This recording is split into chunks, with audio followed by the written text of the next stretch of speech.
Hi, welcome to the Optimizing Your Brilliance podcast, where we get to the source of what makes people brilliant and explore how to eradicate the barriers that stop you from shining. By shining, I mean being at your absolute best in both work and life. You'll hear from business and thought leaders who bear all and share their insider secrets, along with my episodes focused on optimizing your performance, productivity, success, and well-being. My name is Estelle Reed, founder of Be, executive coach, speaker, and best-selling author of Inner Brilliance, Out to Shine, 10 Antidotes to Imposter Syndrome, Workaholism, and Stress. So, if you're ready to take your work life to the next level, let's begin. Here we are again. I'm reading Antidote number 6, Offload Excess Baggage, from my best-selling book, Inner Brilliance, Out to Shine. So, for those of you that haven't listened before, long story short, I've been given permission from my publisher to read a good chunk of my book. The way I'm handling it is the bits I'm not reading are included in my free workbook that accompanies my book. So it's called the Inner Brilliance Out to Shine workbook, and you can download it on my website, estellereed.com, and you'll also be able to download the accompanying journal as well on there. And I've just updated them both. So I've updated the journal with a new model. So it's even better than it was before. Right, so on with chapter 6. Chapter 6, Antidote 6, Offload Excess Baggage. Quote, "A ship in the harbour is safe, but that's not what ships were built for." J.A. Shedd. An overloaded boat is more likely to capsize, particularly in bad weather or choppy waters. A boat floats because its density is less than the density of the water. However, if there's too much cargo on board, its mass becomes greater than the water, then it sinks. Sometimes we can feel weighed down by our baggage of our work life. We may even consider abandoning ship because work life is too much and we're at risk of sinking. I see it regularly in my coaching practice, particularly those with imposter syndrome and workaholic habits. Take Vanessa. She was working all hours for a very difficult client, a real perfectionist and a black and white thinker. If events and conversations weren't as expected at work, she struggled to see things from a different perspective, to think flexibly. Her fixed mindset was weighing her down. She was so conscientious and all-round good egg, and yet failed to get the recognition she craved from her employer. This was because she had a reputation for being gloomy, which took the shine off all her other great qualities. At the end of her coaching program, she was rewarded with her coveted pay rise and promotion. As she got up to leave my office, she paused by the door and said, "Thank you so much for your help. I'm not sure I'd still be here had I not been coached." She'd been contemplating abandoning her ship. Before a storm, ships seek a safe harbour. In this chapter, you're going to discover your port in a storm. Whilst you're in the safety of your port, you're going to offload any baggage which is causing drag on your ship. You know, the stuff that slows you down, makes you ineffective and inefficient. The stuff that triggers emotional waves and prevents you from presenting your best shiny self. The stuff that creates those inner imposter thoughts and causes you to overwork. The stuff that stops you from experiencing the joy of work life. You're going to equip yourself with a tool which I'll refer to as my silver bullet. When I qualified as a coach, I got frustrated quite early on in my career. I couldn't understand why some clients would spend 2 hours discussing a problem and identifying actions and solutions, only to return the following session having not changed a thing. I realised that sometimes inner stuff got in the way of outer behaviours that would make their work life better. In my quest to continue to make a difference, I went in search for other tools which would help my clients to make the changes they wanted to make. I became an NLP practitioner, a master practitioner, and then a trainer. I studied hypnotherapy and integral eye movement therapy. I learned how to use EFT, emotional freedom technique. This is good, and I'm going to show you how to use this in chapter 9. Then I found havening. With havening, my clients didn't have to believe in it, it simply worked. They could be as skeptical as they liked, as long as they'd accessed a memory and they were carrying out the havening touch. It changed the way the memory was encoded and got rid of the feeling which triggered the unhelpful behaviour. Havening is my go-to tool. 90% of my coaching clients use havening.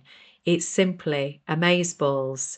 Not only has it dramatically changed my own life, it continues to change the life of my clients. It's so simple, quick, and easy to use that my daughter havened her friend when she was 7 years old.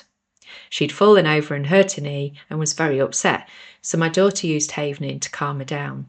To an onlooker, it would have seemed like she was providing reassuring support. Recently, there was a car crash at the end of our street. The driver that caused the accident was hysterical and close to panic. A passing nurse stopped to help. With good intention, she said, "Oh dear, are you panicking?" This seemed to escalate the symptoms, and the driver's breathing became more erratic, and she said she felt faint and sick.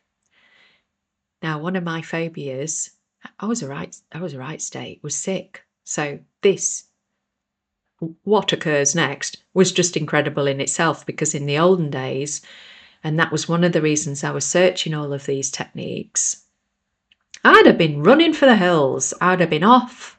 There was no way I was going to be near anyone that was about to be sick. And that must seem like a really uncaring thing to do.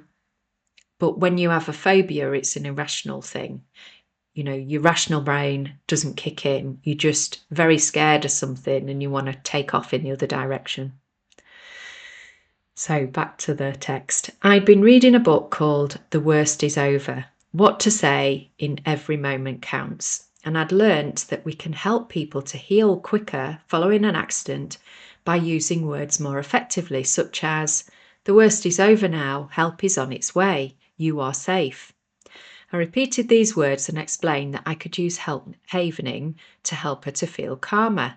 She agreed, and within moments her breathing began to return to normal. She stopped crying and shouting. She was able to think more clearly as she spoke to the police officer. So quick and simple. So let's get on and start lightening the load of your ship. Heading: Are you exceeding your baggage allowance? In a study of 9,508 people conducted by the Department of Preventative Medicine, they analysed the impact of adverse childhood experiences, or ACE for short, and found a strong graded relationship between the breadth of exposure to abuse or household dysfunction during childhood and multiple risk factors for several of the leading causes of death in adults. More specifically, they looked at those childhood experiences which occurred between the ages of 0 to 7. So we're back to chapter 3 again, folks, the imprint period. There are 10 types of trauma. So basically, also what they're saying with this study is the more traumas you have, the shorter your life expectancy. So there's another good reason to get rid of those traumas using a technique like havening. So the more traumas or points we score, the higher the risk of health conditions as an adult. Here are the categories of adverse childhood experiences. So numbers 1 to 5, when I read them out in a sec, relate to things that happen to you personally. Numbers 6 to 10 are about things that happen to other family members. So the first 5, so these are the ones that, so check off, so you get 1 point for every item. So as I'm reading out each point, see what your points total is, basically, out of 10. So the first one is physical abuse. Number 2, verbal abuse. Number 3, sexual abuse. Number 4, physical neglect. Number 5, emotional neglect. So the next set of traumas, these are things that you observed as a child. So number 6, a parent who's an alcoholic. Number 7, a mother who's a victim, of domestic violence. Number 8, a family member in jail. Number 9, a family member diagnosed with a mental illness. Number 10, the disappearance of a parent through divorce, death, or abandonment. Each category of trauma counts as 1 point. So, for example, if a person was hit by a parent, that's 1 point. Regularly belittled, that was another point. Observed their mother being beaten up, that's another point. Had a father who used drugs and got drunk, that's another point. Which resulted in their mother suffering depression, that's another point. And the child being ignored and feeling unloved, that's another point. Then ultimately, the parent leaving, that's another point. The ACE score soon tots up. I appreciate this all sounds very depressing. The good news is that you can use a havening. You can use a technique like havening, like a magic eraser, to get rid of any traumatic memories, thereby potentially decreasing your ACE score. So I'm going to skip over the action, which is to work out your own ACE score. In Chapter 3, I spoke about big and little traumas. The big traumas are those listed above. Equally, we can have lots of little traumas weighing us down, such as children calling us names in the playground at school, or not being able to tie our shoelaces. The point is that it all depends on the meaning we attach to these events. If, having struggled to tie your shoelaces following a PE lesson, we mistakenly interpret this event to mean that we're not as good as our peers, that needs to be erased. Sometimes we have outdated programs that no longer serve us. Consider havening as a software update to get rid of the glitches in your navigation system. You wouldn't dream of not updating an app on your device or your PC. I accept you might delay it, especially if it wasn't working properly. Remember, this is Project Me Time. Once your programs have been updated, you'll find that you get to where you need to go to much quicker, with less effort and more shine. Heading, more shine. What do I mean by more shine? I'll paint a picture of what no shine looks like first. I was running a series of personal effectiveness training sessions. It was the first module, and I got a group of positive, trendy, upbeat people. That was until the last member of the team arrived. She was late. Instantly, the atmosphere changed. The delegates quietened. The lady burst in with her head down. There was no eye contact with anyone. She noisily unpacked her laptop and began typing straight away, like she was sending some urgent Morse code message. One of her colleagues asked her if she wanted a herbal tea. Her hair was greasy and lank, and she had the familiar stress spots. You see, it takes one to know one. She was so pale. I was concerned about her. At the break, I took her to one side and asked if everything was okay. She looked unwell. She said that she'd been working on a very important assignment through the night, and the deal wasn't done yet. She would need to work on the contract while she was on the course. I asked her if she wanted to leave, but she insisted on staying put. She was a workaholic. I could see the potential genius within. However, it was tarnished with whatever was going on for her. She managed to busily tap away on a computer, take phone calls, and prepare and deliver a presentation on the same day. She wasn't shining though. She was half doing things, busy multitasking, but also having a negative impact on the team around her.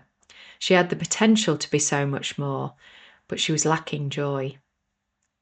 When I do deep change work with clients, I use a technique to clear up past stuff. One of the benefits can be that they physically look better. I saw my client Danielle recently on a team day following one-to-one work, and I couldn't help staring at her. She looked somehow taller, younger, her complexion looked creamier and smoother, and she'd not had Botox before, you're wondering. She had so much more energy. As we caught up, Danielle spoke about experiencing peace and tranquility for the first time in her life. She had space for joy because her body was no longer swamped by stress and pain. Whilst I don't specialise in clearing health conditions for clients, that can be one of the inadvertent benefits. Heal the emotion, dissipate the emotional pain.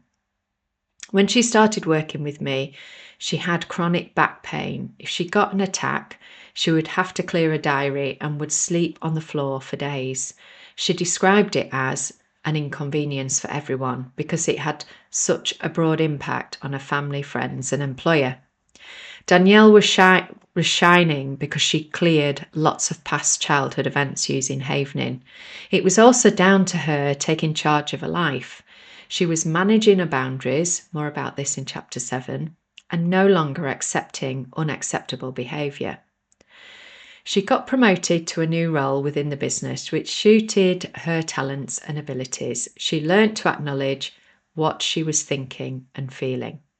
Before coaching Danielle would over-empathise with others and happily resolve their problems, whilst numbing and rejecting her thoughts and feelings. She was another good egg. All that suppressing resulted in back pain, but once she began acknowledging what was going on and made herself a priority, it disappeared. She learnt to take care of herself first before taking care of others. She realised that when she didn't do that, she was no good to anyone. She'd redirected herself to destination joy. When we offload baggage and tensions within, our muscles relax. When we let go of negativity, joy and peace can make an appearance. This in turn enables us to shine more. Havening. What is havening? Havening is a derivative of the word haven, which can also mean a place of safety, a port, dock, or harbour. Havening is a method which is designed to change the brain to de-traumatise the memory and remove its negative effects from both our psyche and our body. These techniques have been developed and refined since 2001. The first official training occurred in May 2013 in the UK. Havening is a psychosensory technique which uses sensory input to alter thought, mood, and behaviour. Havening involves touch, more about this later, and can be self-applied, unlike a lot of therapies. This is great news as it puts you back in charge as the captain. What can Havening be used for?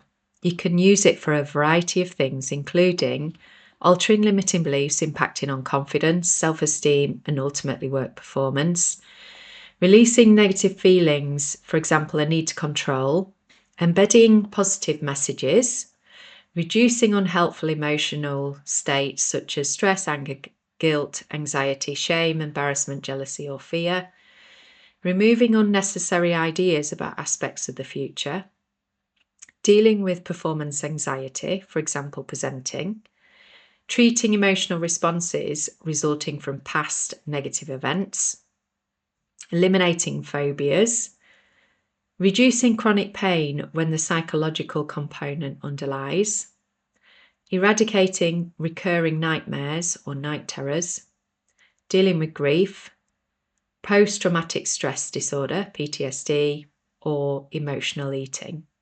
At the time of writing this book, Havening does not help with addictive and obsessive compulsive behaviours, certain pain syndromes, and vasovagal, which is fainting.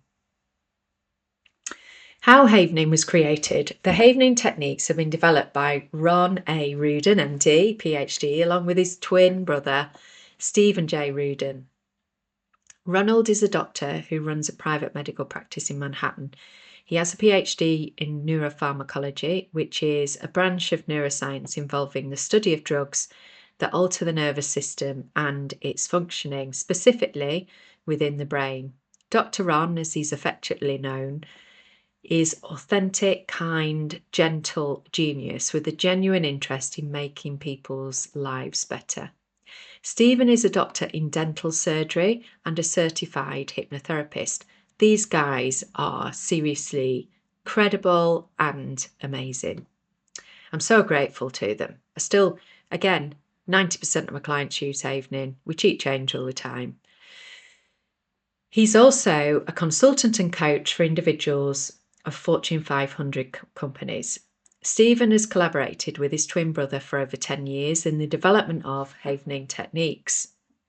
He too is passionate about the eradication of trauma and has published in this area of dental phobias. Ronald came across TFT, thought field therapy, created by Roger Callahan, PhD, and was interested in the results it was producing. For example, a woman with a long-standing phobia of water was able to jump into a swimming pool and splash her face, having tapped certain points of her body. Unfortunately, there was no science supporting this technique. So Dr. Ron spent 7 years investigating the various psychosensory techniques which were out there to establish which ones produce changes in the brain. In doing so, he was able to design an optimized set of protocols called the Havening techniques.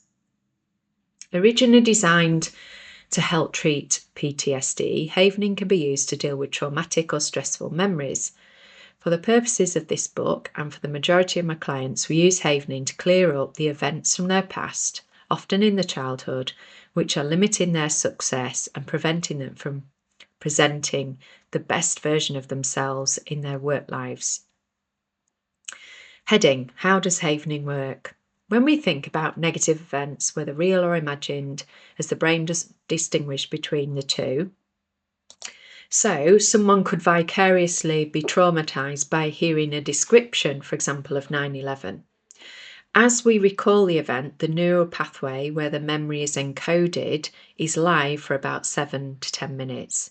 This means the receptors on the postsynaptic neuron will be protracted and cause us to re-experience the feelings. Hence why, throughout this book, I've been encouraging you to use the crow's nest so that you don't fully access the memories you want to change and begin re-feeling. However, you can consciously choose to do so once you know how to use Havening to get rid of them. Ron discovered that by stimulating the skin on your face, arms, and the palms of your hands, we produce serotonin and delta waves. This then triggers calcineurin, which causes the receptors to retract. The result is that, if correctly applied, you can't reproduce the limiting feelings. In chapter 3, I shared that I used to be claustrophobic and had a fear of heights and vomit as well. I couldn't even say the word vomit or sick. I used to say ill. I couldn't even watch a cartoon picture of someone throwing up. It was hilarious. Well, not hilarious at the time. No phobia is hilarious. But I'm just saying that's where I was at. So in chapter 3, I shared that I used to be claustrophobic and had a fear of heights. This was inconvenient. It meant that I couldn't get into lifts. And on my 30th birthday, my husband took me to New York as a treat. We went to the Empire State Building. I took one look at the lift and ran off. I was so frustrated with myself, and my poor husband had to go up on his own. Compare this with a recent ski trip where I had to go in a gondola to get up the mountain. I didn't bat an eyelid. I forgot that I used to have a fear of heights. I couldn't reproduce the feelings or the overthinking. It was only when I was in the high up lift, because that's what it is, recording my own vlog, that I remembered. You can actually watch the vlog on YouTube. If you go over to my YouTube channel, you can see that moment. It's hilarious. It might feel like magic. That's the next heading. In chapter 9, I will be talking about how we can influence our state of mind in more detail. But for now, if we work on the premise that our feelings drive our behaviour, we can therefore change how we behave by changing our feelings. This is where havening seems like magic. Once we change the feelings associated with the present day trigger, when we go back into that context, we don't have to think about behaving differently. It simply occurs. This is because the trigger has been removed. I've heard the most skeptical clients talk about their change following havening. I once coached an executive called Heather who preferred to work with me on more clinical matters, let's just say, like strategy and business development. She didn't believe in discussing feelings. However, she wasn't getting the results she wanted whilst out networking. In our session, she confessed that when she stood up to do her elevator pitch, she would get an involuntary cough, which made her feel like she shouldn't be speaking. This was a lady who had a big personality and was well known in the business community. As I listened, I asked her the magic question. When in the distant past, ideally age 0 to 7, have you felt you shouldn't have been speaking? Heather said, in front of my childless aunt who said, children should be seen and not heard in adults' company. Whenever Heather was in a group setting with other adults, she was re-triggered into feeling like she shouldn't be talking. After the session, she dusted herself off and said, thank you very much. That was strange. I don't think anything has changed. The following morning, I got a call. Heather had been networking. She was ringing to let me know that she just stood up and was able to do her elevator pitch without coughing. Her words flowed out eloquently. She achieved that without any preparation or effort on her part. Havening the memory of her aunt saying what she said changed the limiting belief, behaviour and feelings. And as Paul Daniels used to say, now that's what I called magic. Heading, does havening really work? In my coaching practice, havening is the technique I use the most. What fascinates me is that I can be part way through havening an event, and when the client returns the following month or sometimes even years later and we pick up where they left off, 9 times out of 10 the client will score the memory as they did in their last session. Whilst this isn't scientific proof of the permanence of havening, it's great anecdotal evidence. If an issue isn't resolved, it's usually because the root cause memory hasn't been worked on. More about this later. If you're still feeling skeptical about havening, I get it. You've almost got to experience it to believe it. In a recent study to prove havening's efficacy, the Academic Department of Military Mental Health at King's College London identified that a single session of havening has a positive impact on probable depression, probable anxiety, and work and social adjustment. The participants were reported as being occupationally impaired. Heading, what to expect from havening. In all honesty, you'll have your own experience of havening, but I can tell you about some of the repeated anecdotes from my clients. They report feeling relaxed, often sleepy, whilst using the havening touch. This is because of the delta waves, which we usually experience during sleep. They report feeling lighter and de-stressed, as if a load has been taken off their shoulders, as though the traumatic event is more of a fact without any emotional content. This is because the receptors which created the emotions have retracted. They've been depotentiated. They feel balanced, calmer, they have less nagging inner dialogue and more like themselves, as though the reset button has been pressed. They feel that the behaviour simply changes without any conscious effort because they're no longer being triggered emotionally. It's funny, havening is still my go-to technique. But about 18 months ago, I was working with one client on the Shine coaching program, which follows this book. And I think we're on about session 3, and this person had been off work sick.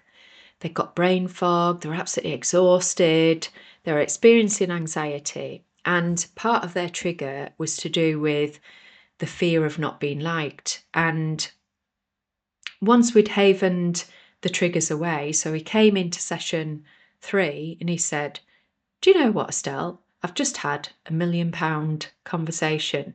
And that was a conversation they'd been putting off with a colleague for a long while, but they were able, because their triggers had been depotentiated, because they were no longer being triggered by the fear of not being liked, they were just able to have that straightforward conversation.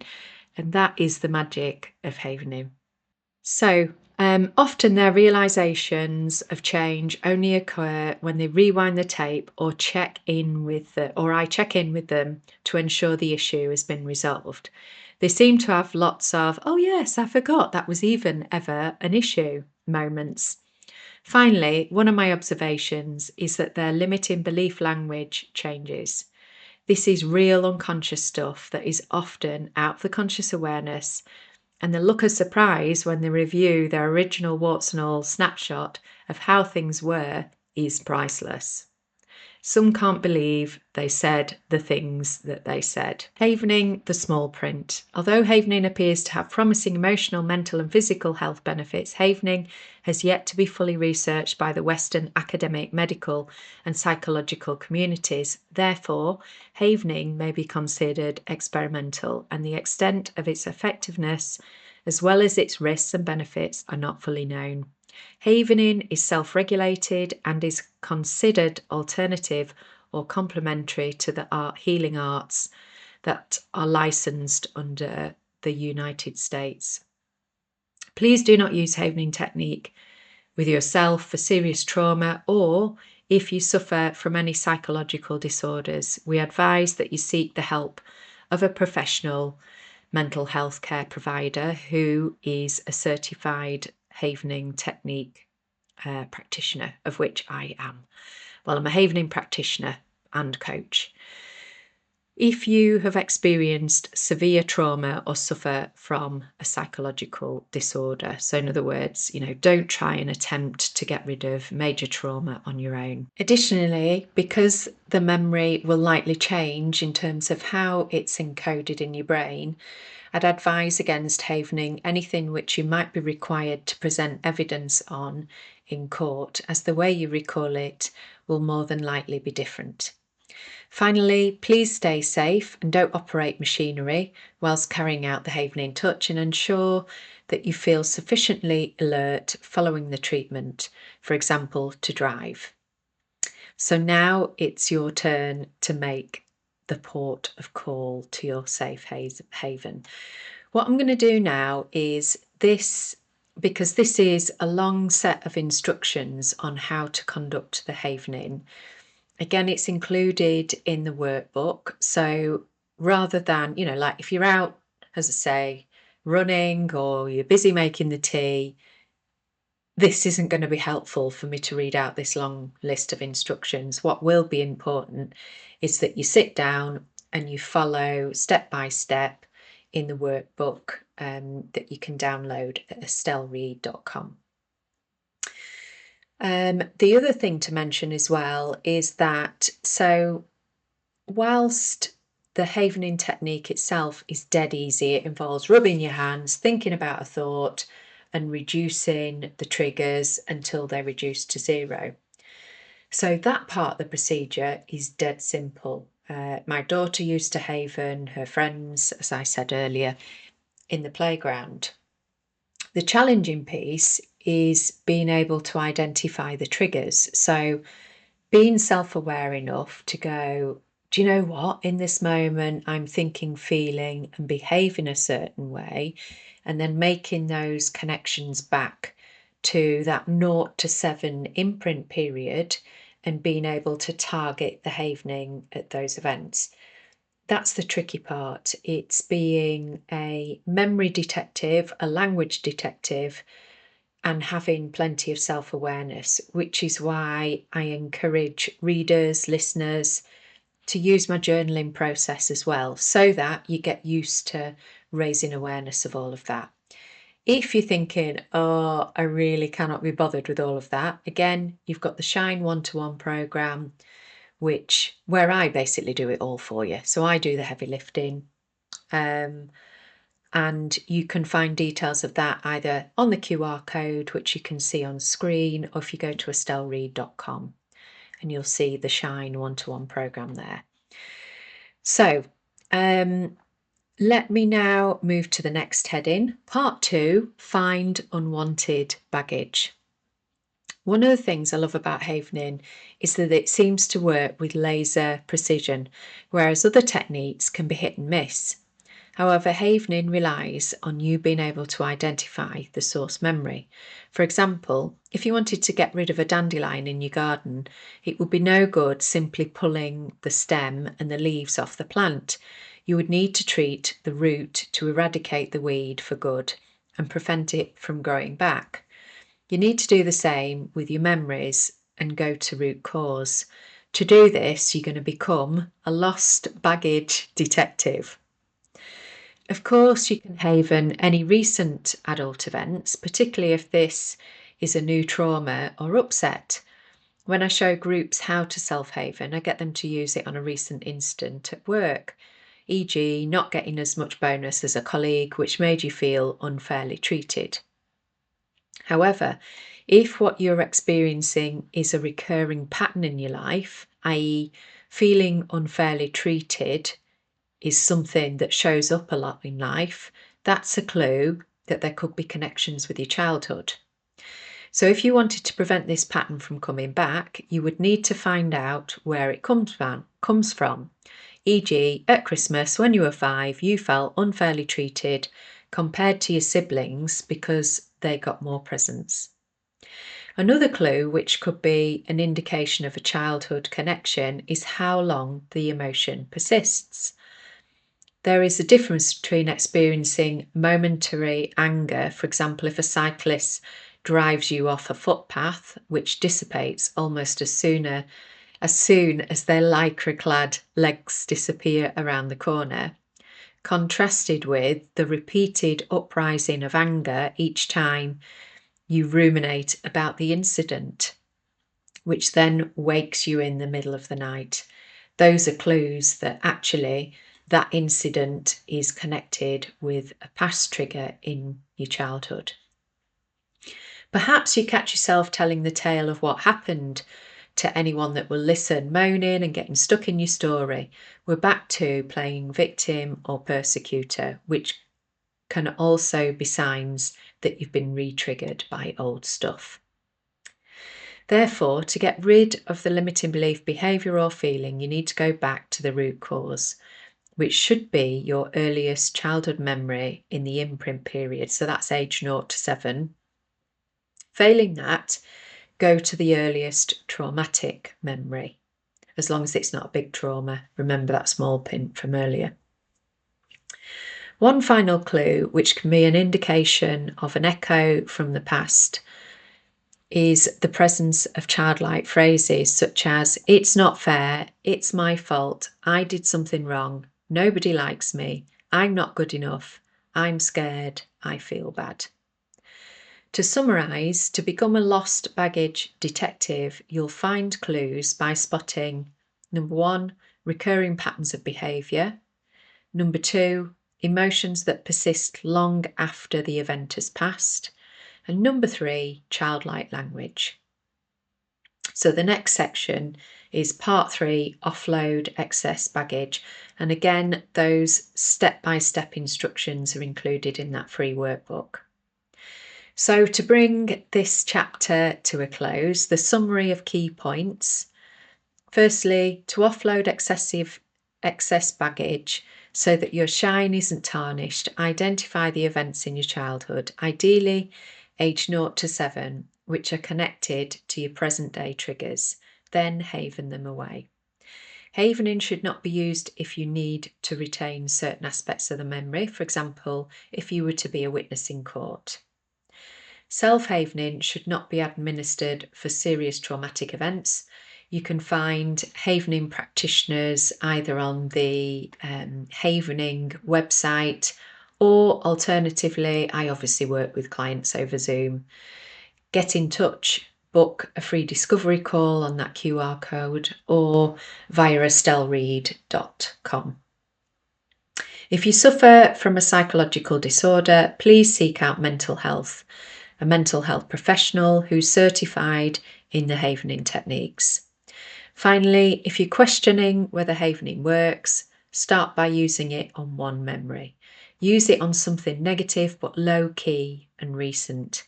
If you're questioning whether you can be bothered, consider how much mental energy you use when you're triggered negatively and the results this gets you. What's the impact on your sleep, mental health, physical health, self-esteem, personal effectiveness, success, happiness and joy? Remember, it's Project Me Time. Haven whilst you watch something positive on TV, which will serve as a distraction. It's as simple as that. So, thanks for listening, tuning in. Next session or next podcast session, we're going to be, or I'm going to be reading to you Antidote number 7, Run a Tight Ship. And this is to do with how we organise ourselves, what drains our time, and how we can become more efficient, more effective, more focused. So, bye for now and take care.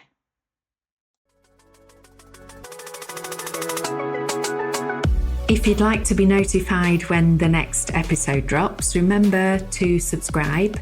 If you found this episode helpful, please share it with someone who might benefit.